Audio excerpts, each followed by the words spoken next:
نے Peoples party کے خلاف بھی کوئی انتہا پسندانہ رویہ اختیار نہیں کرنا. ہم سمجھتے ہیں کہ الیکشن اگر ہمارے کوئی معاملات بن جاتے ہیں تو بہت ٹھیک، نہیں بن جاتے تب بھی ہمیں انتخابی مہم میں کوئی تلخی نہیں پیدا کرنی چاہیے. ماضی میں ہمیں بہت کچھ دیکھا، بہت کچھ سنا، اور کتنی دھمکیاں دی جاتی رہی ہیں کہ اگر میری اکثریت نہ آئی تو ہم الیکشن کو تسلیم نہیں کریں گے. یہ باتیں ہم سب سن چکے ہیں بہت سے لوگوں سے. تو اب اس کو میرے خیال میں تاریخ کے حوالے کر دینا چاہیے، اور ہماری سیاست بچوں کے حوالے نہیں ہونا چاہیے. پہلا پیغام تو انہوں نے اپنے والد کو دیا ہے، تو اور ان کی والدہ حیات ہوتی پھر کیا کرتے ہیں. بزرگ کی اور بچے کی سوچ میں جو فرق ہوتا ہے وہی فرق ہمیں گفتگو میں اور بیانات میں نظر آ رہا ہے. یہاں ملک کے جہاں دیدہ سیاستداں حضرت مولانا فضل الرحمان نے بلاول کی سوچ کو نہ صرف بچکانہ قرار دیا بلکہ پارٹی کے غیر منقائل سے بھی یہ کہا کہ وہ سیاست بچوں کے حوالے نہ کریں. حضرت مولانا فضل الرحمان، ان کی جماعت کا اور پیپلز پارٹی اور ان کے قائد کا زرداری صاحب کا بڑا دیرینہ تعلق ہے، بلکہ ایم آر ڈی کے زمانے سے میں اگر فالو کروں تو جے وائی ہمیشہ پیپلز پارٹی سے بڑی قریب رہی ہے. اور لیکن ادھر جو بلاول صاحب گرج رہے ہیں، خاص طور پر کے پی میں ان کے جلسوں میں جو گرمائش دیکھ رہے ہیں، اور اب سیاسی سے زیادہ ذاتی تو لفظ استعمال نہیں کروں گا، لیکن وہ براہ راست نواز شریف کو للکار رہے ہیں. اور آپ کو علم ہے کہ 18 ماہ جب حکومت میں رہی پیپلز پارٹی نون لیگ کے ساتھ تو اتنا شیر و شکر تھے، اتنی جھپیاں ڈالیں، اتنے کھانے کھائے کہ اس کی تفصیل میں نہیں آؤں گا. لیکن دیکھیے کہ بلاول صاحب نے ایک تو چترال میں تقریر کی اور اس سے پہلے بھی ایک اور تقریر کی، اس میں کس طریقے سے وہ براہ راست جب انہوں نے یہ کہا کہ جناب نواز شریف صاحب الیکشن آنے دیں، آپ کی نسلوں کو پتہ چل جائے گا کہ جو نتائج آئیں گے. دیکھیے میں نے کہا نا کہ خاص طور پر ادھر ایک ہفتے سے اور خاص طور پر کل اور آج جو کچھ بلاول نے کہا، اس سے لگتا ہے کہ نہ صرف الیکشن کا طبل جنگ بچ چکا ہے بلکہ بلاول للکار بھی رہے ہیں. سنیے. تیسری دفعہ جب آپ نے میاں صاحب کو وزیر اعظم بنایا تو اس نے یہ بات کہا تھا کہ وہ پرانا سیاست کو وہ چھوڑیں گے اور نیا سیاست لے کر آئیں گے. ہمارا بزرگوں سے بڑا احترام کے ساتھ ہم کہتے ہیں کہ آپ اب یہ پرانا سیاست چھوڑ دیں، سیاست ہی چھوڑ دیں، یا گھر بیٹھے یا اپنا مدرسہ میں بیٹھے ملک کے لیے دعا کرے، جوانوں کے لیے دعا کرے، مستقبل کے لیے دعا کرے. یہاں فرما رہے تھے کہ نسلوں تک یاد رکھیں گے، الیکشن میں ایسی شکست دیں گے. فرنٹ میں نہیں کہوں گا، رانا ثناء اللہ نے جواب دیا لیکن اپنے مخصوص انداز میں، اس طرح نہیں جس طرح بلاول صاحب نے حملہ کیا تھا. دیکھیے کیا کہہ رہے ہیں. 2013 کے الیکشن میں جنوبی پنجاب کی 46 سیٹس میں سے 34 سیٹس جو ہیں وہ پاکستان مسلم لیگ نون کی تھی. اس مرتبہ یہ لمٹ بھی ہم انشاءاللہ تعالی کراس کریں گے اور جنوبی پنجاب سے پاکستان مسلم لیگ 40 پلس سیٹیں آؤٹ آف 46 جو ہے وہ انشاءاللہ حاصل کرے گی. پیپلز پارٹی جو ہے اگر وہ پنجاب میں الیکشن لڑنا چاہتی ہے، جو کہ لڑنا چاہتی ہے، تو یہاں پہ پھر انہیں ہمارے مخالف ہی بیانیہ بنانا ہوگا. یہ ان کی پولیٹیکل ریکوائرمنٹ ہے. اگر بلاول صاحب جو ہیں وہ ہمارے خلاف بات کر رہے ہیں تو جب ہمارا مخالف ووٹ انہوں نے اٹریکٹ کرنا ہے تو وہ پھر ہمیں ہماری تعریفیں کر کے تو اٹریکٹ نہیں کر سکتے، ہمارے مخالف بات کر کے یہ اٹریکٹ کر سکتے ہیں. جی تو 8 فروری کا جیسے میں نے کہا کہ طبل جنگ بجا اور جو بچ چکا ہے، اور ابھی انتخابی مہم کا باقاعدہ آغاز نہیں ہوا ہے، لیکن جس جارحانہ انداز میں خاص طور پر پیپلز پارٹی کا قائد مطلب یہ کہ میں زرداری صاحب کا بھی نام لے سکتا تھا، لیکن نہ جانے کیوں ایسا لگتا ہے کہ زرداری صاحب پس منظر میں ہیں. کچھ لوگوں کا خیال ہے کہ مولانا فضل الرحمان بھی اشارہ کر رہے تھے شاید اپنے تجربے کی بنیاد پر کہ زرداری صاحب کا شاید یہ بیانیہ نہیں، اور پیپلز پارٹی میں بزرگوں اور نوجوانوں کے درمیان جو حد کھینچ رہے ہیں اور خاص طور پر دیگر پارٹیوں میں وہ ان کی ذاتی سوچ ہے. اور ابھی تک براہ راست خاص طور پر میاں نواز شریف اور شہباز شریف اور مریم نواز، ان قائدین نے بلاول بھٹو زرداری کے ان بیانوں کو جواب نہیں دیا کہ جیسے میں نے کہا کہ خود آپ نے سنا ہوگا کہ بلاول صاحب نے براہ راست کہا کہ جناب ایک جلسہ آپ نے کیا ہے لاہور کا جسے وہ لوگ تو تاریخی قرار دیتے ہیں، پھر کہتے ہیں آپ کو ضمنی الیکشن میں جس طریقے سے شکست دی گئی وہ بھی آپ کو یاد رکھنا چاہیے، اور اس کے بعد یہ بھی کہا کہ آپ کو ایسی شکست ہوگی آنے والے الیکشن میں کہ آپ کی نسلیں تک یاد رکھیں گی۔ اس طرح میں نے کہا نا کہ بلاول بھٹو زرداری پنجاب اور کے پی میں نون لیگ اور پر گرج چمک رہے ہیں۔ ایک شاید یہ سبب بھی ہے کہ ایک پرسیپشن یہ ہے کہ وہ یہ سمجھتے ہیں کہ جو اس وقت 70% ینگ ووٹرز ہے اور جو ایک حد تک پی ٹی آئی کی طرف زیادہ ماضی میں ہوتا تھا اسے کیٹر کیا جائے، ان کو ساتھ ملایا جائے۔ مزید گفتگو کریں گے مسلم لیگ نون کے رہنما سے کہ بلاول بھٹو صاحب کا یہ جارحہ کیوں ہے، کہاں تک جائے گا انتخابی مہم کے جیسے جیسے آگے بڑھے گی۔ ہمارے ساتھ رہیے گا، ملتے ہیں ایک بریک کے بعد۔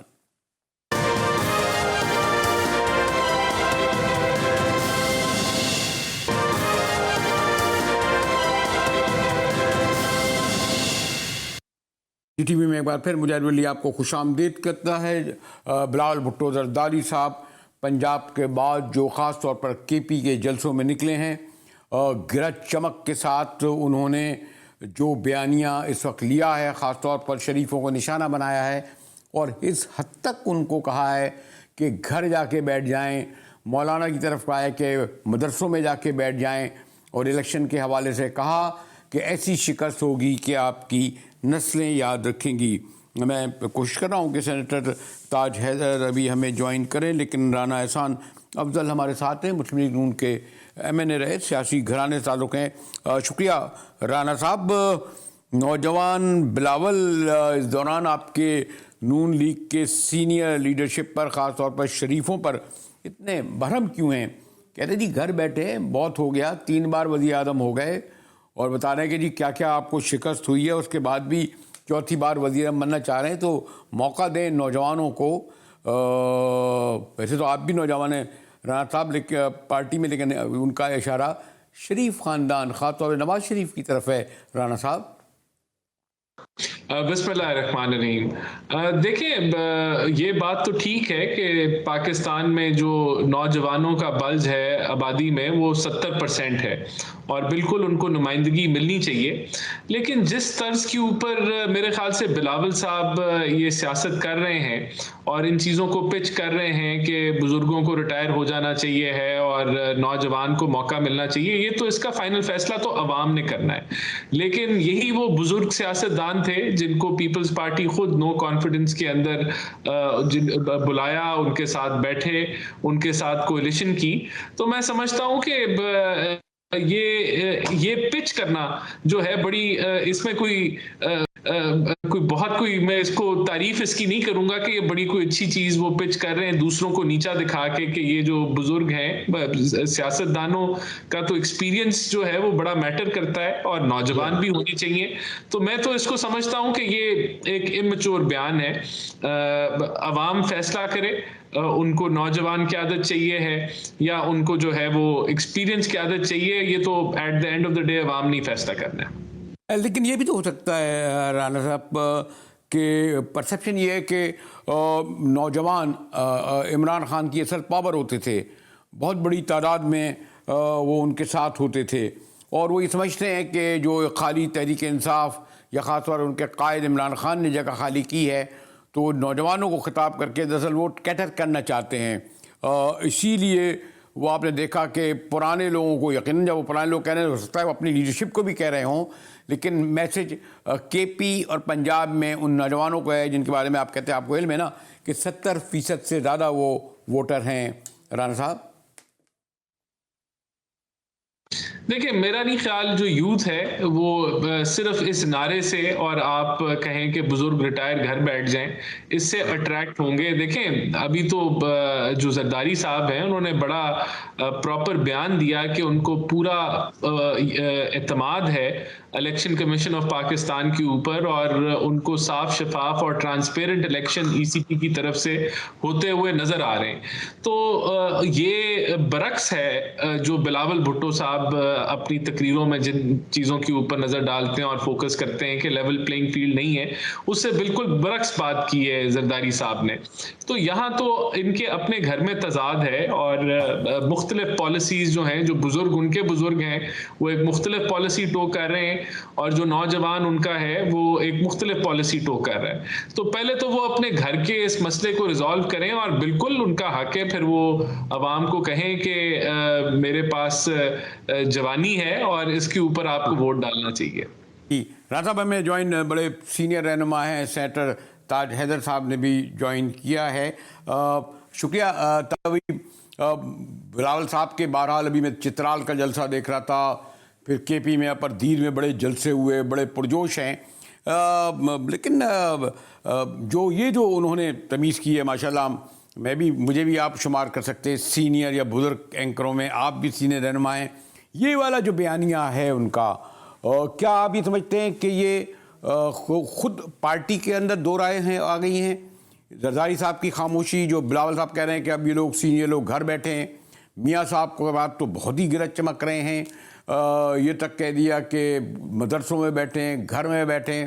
آپ دیکھ رہے ہوں گے تو یہ ذرا آپ تو میں ماشاءاللہ پیپلز پارٹی کے بانی ارکان میں ہیں، فالو کرتے رہے ہیں، تینوں جنریشن کے ساتھ کام کیا ہے، لیکن تھوڑا سا مجھے لگ رہا ہے کہ ان کی برہمی اور غصہ ابھی تک ہم انڈرسٹینڈ نہیں کر پائے ہیں کہ کیا یہ بھی سوال طویل ہو گیا. زرداری صاحب کی بھی یہی رائے ہے؟ نہیں، یہ اس کا ذرا سا بیک گراؤنڈ ہے. سیدھی بات یہ ہے کہ ایک بڑی طویل جد و جہد کے بعد اسٹیبلشمنٹ اس بات پہ مجبور ہوا تھا کہ وہ کہے کہ جی آئندہ ہم سیاست میں مداخلت نہیں کریں گے. یہ جو پرانے سیاستدان ہیں جو اسٹیبلشمنٹ کی سیاست کرتے رہے، مطلب اعتراض اس طریقہ کار پہ ہے. پرانی سیاست گری جو ہے، پرانی سیاست گری خوار ہے، اس طریقہ کار پہ اعتراض ہے کہ جناب یہ طریقہ کار اب بدلنا چاہیے کہ آپ پھر سے اسٹیبلشمنٹ کو گھسیٹ کے سیاست کے اندر لے کے آ رہے ہیں اور ان کو سیاست پہ حاوی کر رہے ہیں. تو جو اعتراضات ہیں وہ ان کے اوپر ہیں، لیکن جو جمہوریت کے لیے لڑتے رہے ہیں وہ ظاہر ہے کہ ایک اثاثہ ہیں، جتنی بھی عمر ان کی ہو، جو بھی ہو، ینگ ہو. لیکن تاج حیدر صاحب یہ بھی تو حقیقت ہے کہ 18 ماہ تک تو آپ حکومت میں بیٹھے رہے، اب آپ باقاعدہ شریک رہے. بلاول صاحب یہ بھی کہہ رہے ہیں کہ جناب یہ 18 ماہ جو شہباز شریف کی حکومت رہی، جس میں وہ وزیر خارجہ تھے، آپ کے کئی اور وزراء بھی تھے، انہوں نے معیشت کا بیڑا غرق کر دیا، آج مسائل اس سب کے سبب ہیں. تو جب آپ پاور شیئر کر رہے ہوں تو آپ کو یہ باتیں یاد نہیں آئیں؟ جب باہر آئے تو آپ کو یہ سب باتیں یاد آ رہی ہیں؟ مجاہد بھائی، شاید آپ کی نظر اس پہ نہیں جا رہی جو 2 دفعہ حکومت میں رہتے ہوئے انہوں نے کہا تھا کہ ہم حکومت چھوڑ دیں، اور وہ سارا اکنامک میٹرز پہ اور اکنامک پالیسیز پہ تھا. جتنے بھی اکنامک ڈپارٹمنٹ تھے وہ سارے کے سارے ان کو دیے گئے تھے. جو سوشل سیکٹر کے ڈپارٹمنٹس تھے اور فورن افیئرس تھا وہ ہمارے پاس تھا. اچھا، ہم نے کیا کارکردگی کی وہ بھی سب کے سامنے ہے، اور اب ہم عوام کے بیچ میں کھڑے ہوئے ہیں. وہ ہمت نہیں کر رہے ہیں عوام میں جانے کی. ہم بیچ میں کھڑے ہوئے ہیں اپنی کارکردگی کے ساتھ. جو سندھ میں ہماری کارکردگی رہی ہے، جو فیڈرل لیول پہ کوئلیشن گورنمنٹ میں ہماری، لیکن یہ جو اکنامک ایشوز پہ معاملات تھے، خاص طور سے جو تباہی آئی ہے سندھ میں یہ پچھلے سال بارشوں کی وجہ سے، اس کے اوپر بہت سارے ایشوز اٹھے. اور 2 دفعہ پبلکلی، یعنی کیبنٹ میں جو ہوتا رہا وہ ہوتا رہا، وہ تو ظاہر ہے کہ it will be my version against anybody else's version, لیکن پبلک میں 2 دفعہ انہوں نے یہ بات کہی ہے اور یہ چیز چھپی ہے اور میڈیا پہ آئی ہے کہ ہم حکومت چھوڑ رہے ہیں. اور یہ ڈفرینسز اس وقت بھی تھے، یہ ڈفرینسز آج بھی ہیں، اور یہ آئیڈیالوجیکل ڈفرینسز ہیں کہ وہ اشرافیہ کو طاقتور کرنا چاہتے ہیں اور مفادات ان تک پہنچانا چاہتے ہیں کہ ٹرکل ڈاؤن ہو کے شاید غریبوں کو بھی کچھ مل جائے. ہم جو اسٹارٹ لے رہے ہیں اور جو سندھ میں ہم کرتے ہیں وہ یہ ہے کہ ہم ڈائریکٹلی جو ہے وہ جو پروڈیوسرز آف ویلتھ ہیں، جو اس ملک کی دولت پیدا کر رہے ہیں اور جن کو ان کا شیئر نہیں مل رہا، استحصال جن کا ہو رہا ہے، ہم ان کی سیاست کرتے ہیں اور آج بھی ہم وہی کر رہے ہیں.